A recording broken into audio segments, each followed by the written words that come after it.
वालेकुम अस्सलाम। चलिए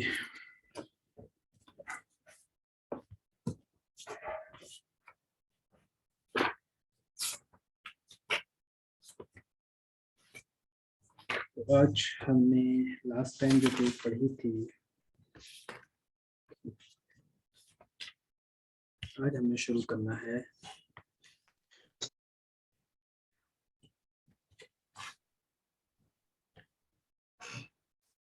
isothermal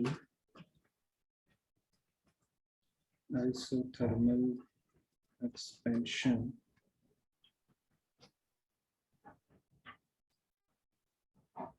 of gas. Isothermal expansion of gas.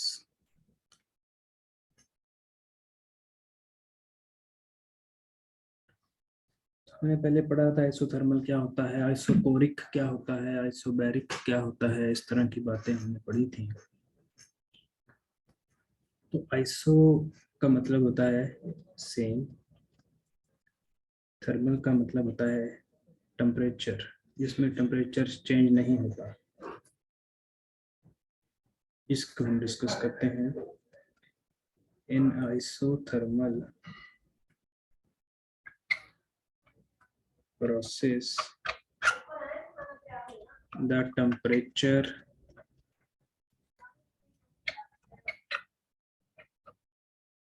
is kept constant. Temperature constant रहता है। We know that the work done due to expansion of gas is PdV। हमने पढ़ा था कि जो वर्क डन का फार्मूला है वो बराबर है PdV, W is equal to PdV। अब हमारे पास एक सिस्टम है जी, उस सिस्टम में कोई गैस है, तो पहले उसका वॉल्यूम है V1, फिर हमने उस पर कुछ वर्क किया, कोई प्रेशर वगैरह अप्लाई किया, तो उसका वॉल्यूम V1 से बढ़कर V2 हो गया, क्योंकि गैस का वॉल्यूम बहुत जल्दी बदलता है। यानी अब लोअर वॉल्यूम V1 है, हायर वॉल्यूम V2 है। तो हम लिख देते हैं if we have change of volume of a gas from V1 to V2, then the work done can be calculated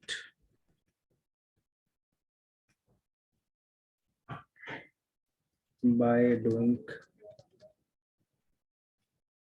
integration.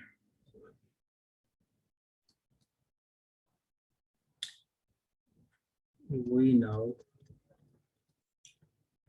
W is equal to PdV, इसको equation number 1 कह दें।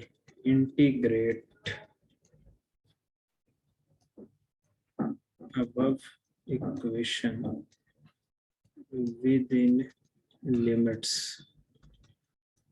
V1 और से V2, तो W is equal to PdV। यहाँ भी sign of integration. अच्छा, इसमें हमने जो साइन जो W है और PdV है, ये कोई फर्क नहीं है इनमें। PdV का मतलब W है, यानी अगर हम PdV की इंटीग्रेशन करेंगे, इट मीन्स कि W की इंटीग्रेशन हो रही है। Lower limit V1, upper limit V2। Simply question पे चलते हैं, इसको क्वेश्चन नंबर 2 कह दें। क्वेश्चन नंबर 2 से ही आगे चलते हैं।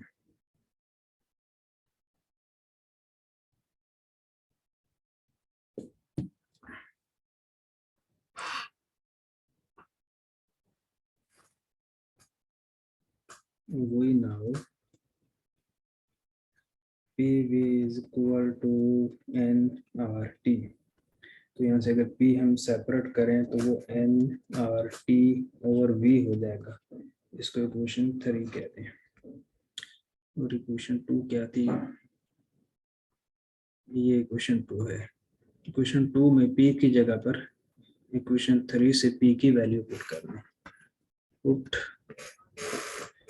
Value of P from equation 3 in equation 2। Put value of P from equation 3 in equation 2. Equation 2 becomes, तो W is equal to V1 V2 P की जगह पर NRT और V dV, ये इक्वेशन बन जाएगी। इक्वेशन 2 क्या थी? जब उसमें इक्वेशन 2 ये थी कि W is equal to P dV, तो हमने इस P की जगह पर P की वैल्यू पुट कर दी NRT और V, तो इक्वेशन 4 बन गई।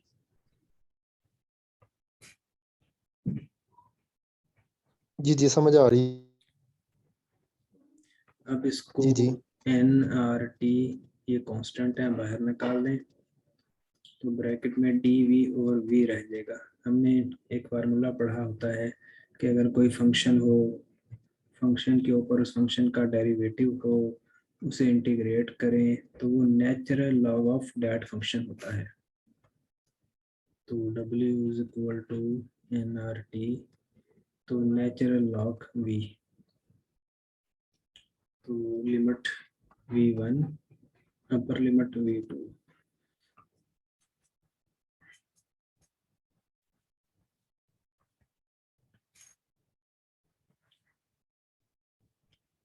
W is equal to NRT।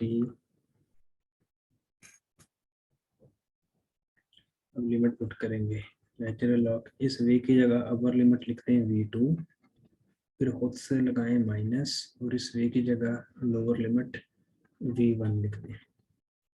W is equal to NRT V2 minus V1। Sir यहाँ दोबारा नेचुरल लॉग भी लगाना है।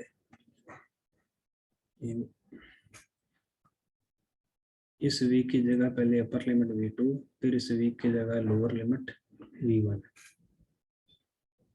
तो W is equal to NRT natural log V2 over V1।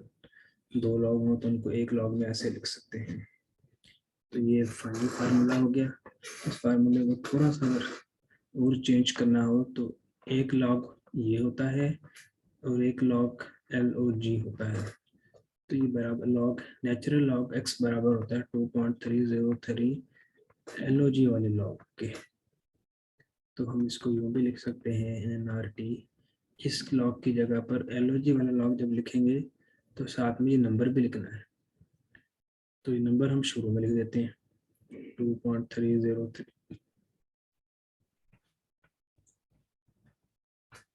W is equal to 2.303 NRT natural log V2 और V1।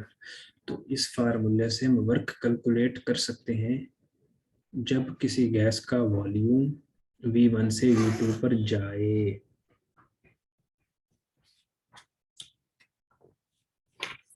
मिसाल के तौर पर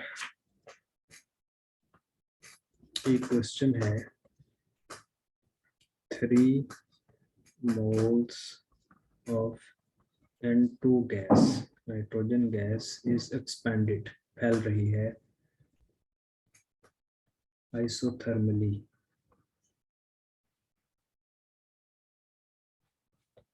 from 15 cubic decimeter to 30 cubic decimeter at 25 degree। calculate maximum work done due to this expansion.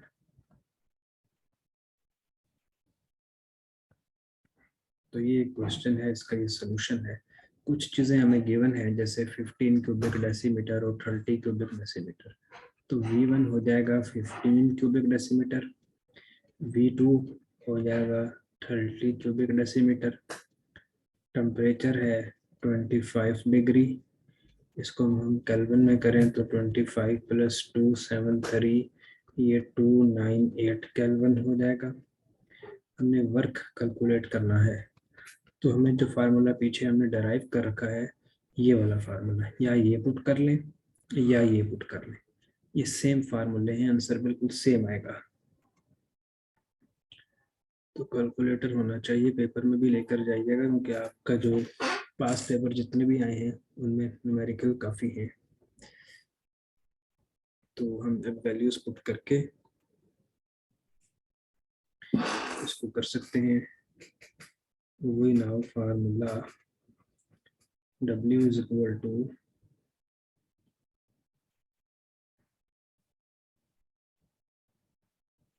2.303 nRT log log V2 over V1।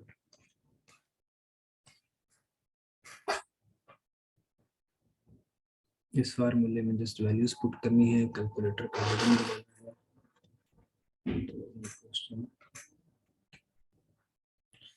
तो question हो जाएगा। W is equal to 2.303, n की जगह पे 3 लिखें क्योंकि n की वैल्यू है 3 मोल्स है, और R की जगह पर आ जाएगा, गैस कांस्टेंट होता है 8.3143, टेम्परेचर की जगह पर 298 और V2 की जगह पर 30, V1 की जगह पर 15। कैलकुलेटर दबाकर कैलकुलेशन करेंगे तो आंसर आएगा 5152.56 जाउल, साथ में जरूर लिखना है, वर्क का यूनिट है जाउल। तो इस तरह से ये क्वेश्चन आ सकता है, और आपके पास जो बुक है आप उसमें देखिएगा कि किस तरह से क्वेश्चन पूछे जा रहे हैं। अब इसी फार्मूले को, जो पीछे हमने फार्मूला किया है, इसी फार्मूले को अगर हम थोड़ा सा चेंज कर दें, इसी फार्मूले को कैसे, ये तो आंसर आ गया, न्यूमेरिकल यहाँ पे खत्म। W is equal to 2.303 nRT log log V2 over V1। इस फार्मूले को थोड़ा चेंज करना है। We now P1 V1 is equal to P2 V2, ये बॉयल लॉ होता है, तो उसमें मैं ऐसे लिख सकता हूँ V2 over V1 is equal to P1 over P2। तो इस इक्वेशन में V2 over V1 की जगह पर P1 over P2 लिख दें, तो बस ये बराबर हो जाएगा 2.303 nRT log log P1 over P2। तो अगर वॉल्यूम ना गिवन हो, आपको प्रेशर गिवन हो, तो फिर ये वाला फार्मूला लगाएंगे।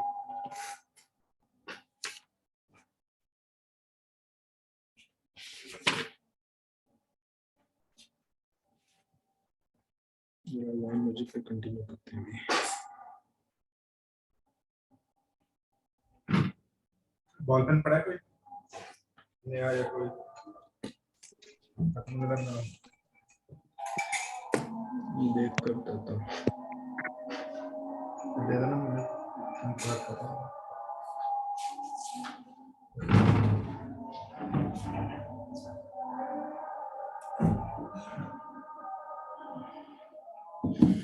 तो अगला जो हमने टॉपिक डिस्कस करना है वो है एडियाबैटिक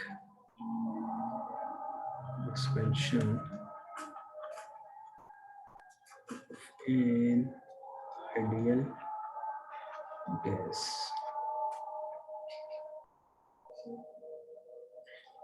तो हमने डेफिनेशन से पढ़ रखा है कि एडियाबैटिक एक्सपेंशन कहते किसको है।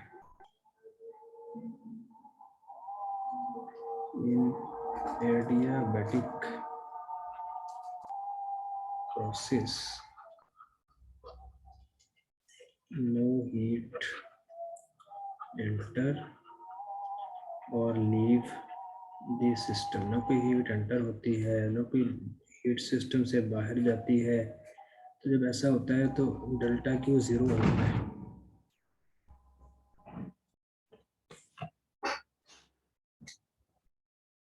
ना कोई हीट एंटर होती है, ना कोई हीट बाहर जाती है। जब ऐसा होता है तो डेल्टा क्यू 0 हो जाता है। इसको क्वेश्चन नंबर 1 कहते हैं। From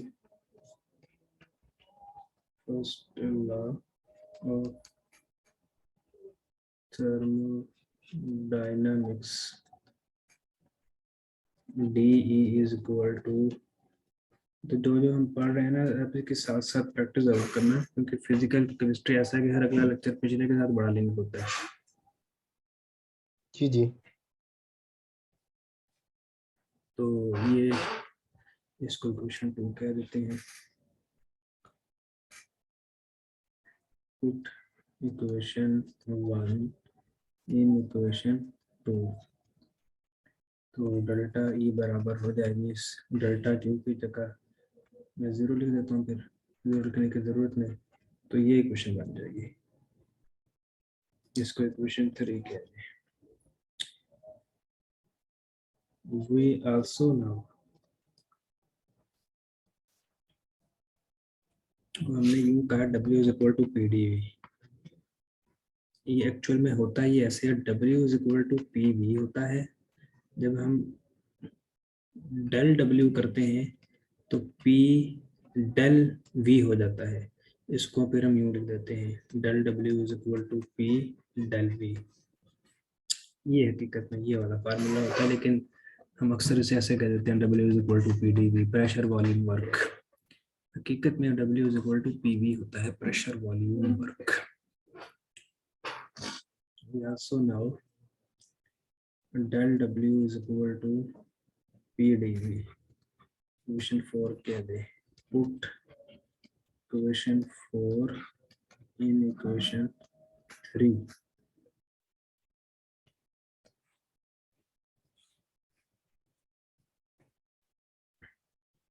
DE is equal to minus PdV। Equation 5 कह दे। Now CV किसके बराबर था? DE by DT के। तो यहाँ से अगर हम DE निकालें तो DE बराबर था CV इंटू DT के। इक्वेशन 6 हो गई।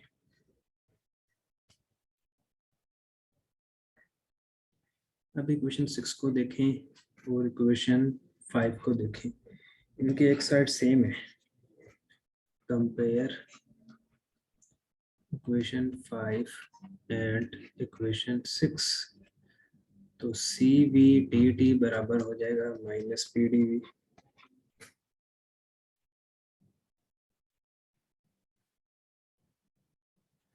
इससे आगे चलते हैं, इसको लिखता हूँ।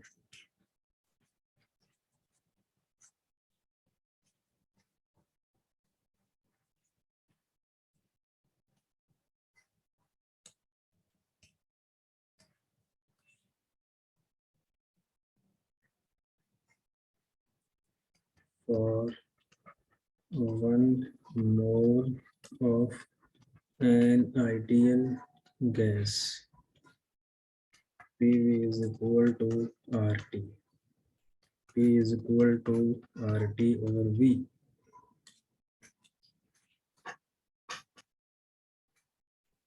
इसको इक्वेशन 7 कहते हैं, इसको इक्वेशन 8 कहते हैं।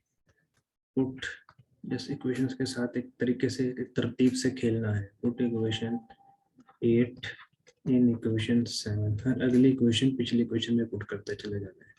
CVDT बराबर हो जाएगा माइनस P की जगह पर, तो P की जगह पर इक्वेशन 8 से उसकी वैल्यू पुट कर दें तो RT और V dV, ये इक्वेशन बन जाएगी।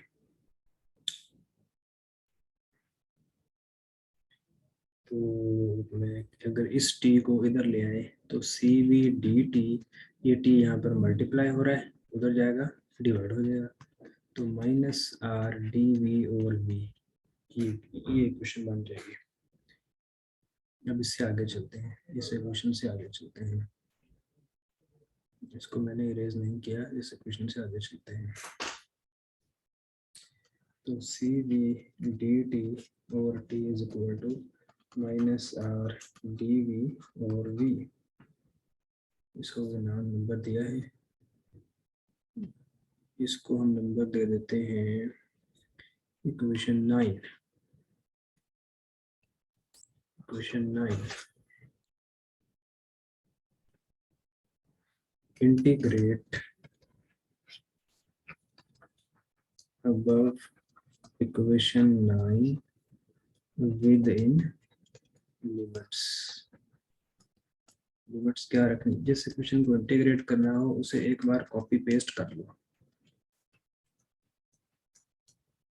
अब इसे इंटीग्रेट करना है, यहाँ भी साइन ऑफ इंटीग्रेशन, यहाँ भी साइन ऑफ इंटीग्रेशन, यहाँ lower limit t1 upper limit t2, यहाँ lower limit v1 upper limit v2।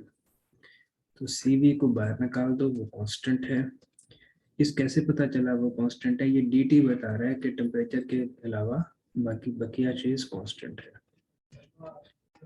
इसमें माइनस आर को बाहर होगा। शाबाश, उसी तरफ आर कांस्टेंट है। तो फंक्शन उसके ऊपर उसका डेरिवेटिव, तो इसको कैसे लिखते हैं, natural log of that function. और लिमिट पुट करेंगे t1 t2, लिमिट अभी ऐसे लिख दें, फंक्शन उसके ऊपर उसका डेरिवेटिव, तो natural log of that function v1 v2, limit अभी ऐसे लिख दें, cv, या इधर ब्रैकेट्स लगा दे तो अच्छा है।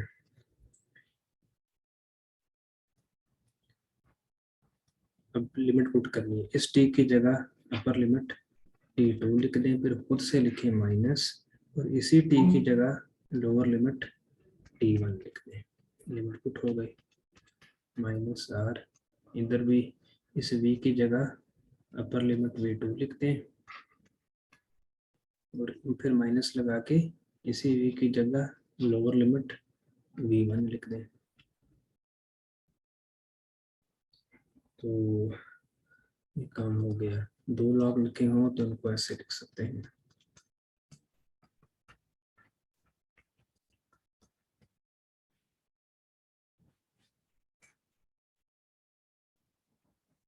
अच्छा। तो पीछे कहीं पर हमने पढ़ा था कल के लेक्चर में, वही now r is equal to C P minus C B, बहुत इंपॉर्टेंट पार्ट था। तो इसको अगर हम इक्वेशन 10 कह दें, जी तो equation 10 becomes cv natural log t2 over t1 is equal to minus r की जगह पर, बल्कि एक काम और करें, पी माइनस वो कर सकते हैं, वही करना है। यहाँ पर जो माइनस है ना, इसे खत्म करने का एक तरीका है। तरीका ये है कि v1 को ऊपर ले जाएं, इस v2 को नीचे लें, तो यहाँ पर जो भी साइन होता है वो प्लस हो जाएगा, और इक्वेशन यूं हो जाएगी, सी वी नेचुरल लॉग t2 और t1 is equal to r natural log v1 और v2। इसको इक्वेशन 10 कह दें। ऐसा इसलिए किया है ताकि माइनस प्लस में हो जाए, और बस। अब r की जगह मैं लिख देता हूँ C P minus C V, R की जगह पे लिखा है, बाकी आप सारा वैसा ही कॉपी पेस्ट ही करोगे। तो ये इक्वेशन 11 हो गई। Divide above equation by CV on both side। तो CV से डिवाइड करेंगे, ये कट जाएगा, तो नेचुरल लॉग T2 और T1 यहाँ पे आ जाएगा, और यहाँ पे जब CV से डिवाइड करेंगे तो क्या होगा, CP और CV हो जाएगा, ये CV कट जाएगा तो -1 आ जाएगा।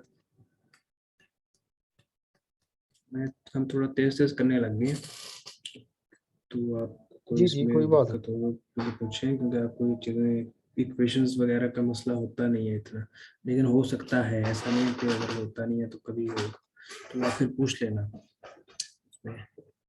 हमने सिर्फ ये किया है कि सीबी को सीवी से डिवाइड किया, ये कट गया, इधर जब डिवाइड किया है तो सीबी और सीवी तो आ गया, जी ये मैं सीवी समझ रहा सीवी हूँ से कट गया, तो ये इक्वेशन आ गई। इससे आगे चलते हैं। तो natural log T2 over T1 is equal to CP over CV minus 1 natural log V1 over V2। ये जो CP ओवर CV होता है इसको हम लोग कहते हैं गैमा, गैमा से रिप्रेजेंट कर देते हैं। तो natural log T2 over T1 is equal to gamma minus 1 natural log V1 over V2।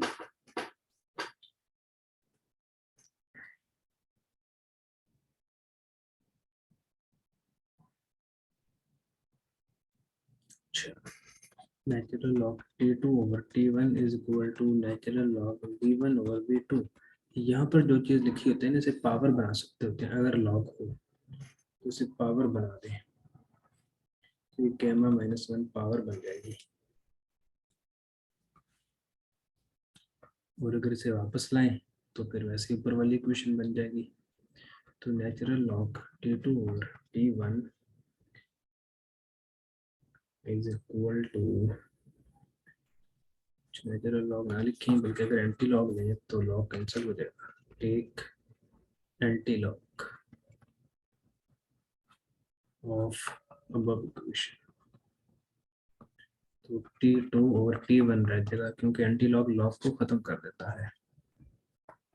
V1 और V2 गैमा माइनस 1।